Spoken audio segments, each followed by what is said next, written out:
मला लय वाईट वाटतं काय वगैरे तुमचं लग्न झालं. असं मलाही कधी कधी वाटतं. भैया भैया बिचारी दमच ना.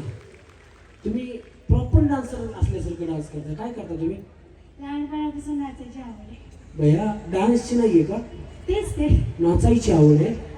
वाजवा टाळ्या. जर याला सेमी फायनल मध्ये घ्यायचं असेल तर जोरात टाळ्या वाजवा. पण क्या बात आहे सर.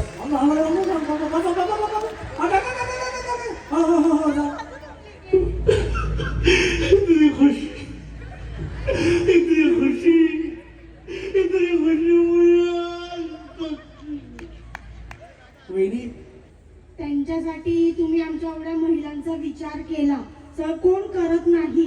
कारण की आम्ही रोजच्या धावपळी ते नवऱ्याचे डबे करा, त्यांच्या मागे पाठवा. कधी डबा नाही पाठवला तर तू डबाच नाही पाठवलास. मग तुमचं भांडण होतं असं? हो. भांडण झाल्यास माघार कोण घेतो वहिनी? मी तर नाही घेत. बाबला. मग एक दिवस जर गेले विदाऊट डब्याचं तर काही प्रॉब्लेम आहे का? मला पण झोप लागते. थंडीची तर कवडी सकाळची उठून वाटत नाही अजिबात. आणि त्यांना डबा द्या, भाजी द्या, परत पोळी भाजी व्यवस्थित पाहिजे. असं नाही की चला मसाले भात दिला, काहीतरी फोडणीला भात बीत दिला, तसलं काही नाही लागत. या तुमचं लग्न करून लई वाटून झालं. मला लय वाईट वाटतं काय वगैरे तुमचं लग्न झालं. असं मलाही कधी कधी वाटतं. या काय बोलायचं आता. मग कशाला केलं लग्न?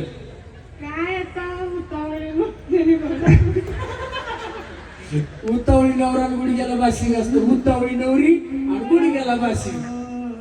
तसंच झालंय. दुसरा जर लाईफ भेटली तर मी मस्त मनसोक्त जगणार आहे. दुसरं आयुष्य भेटलं तर एकदम मनसोक्त जगणार आहे. आणि दादांना हीच आहे की अपेक्षा की तुम्ही भरभर भरपूर भरपूर मतांनी विजयी व्हा. थँक्यू. क्या बात आहे. बिचारीसाठी जोरदार टाळ्या वाजल्या पाहिजे. कारण अंतकरणापासून म्हणते की गणेश दादा तुम्ही भरपूर भरपूर भरघोस मतांनी विजयी व्हा. आणि ते काम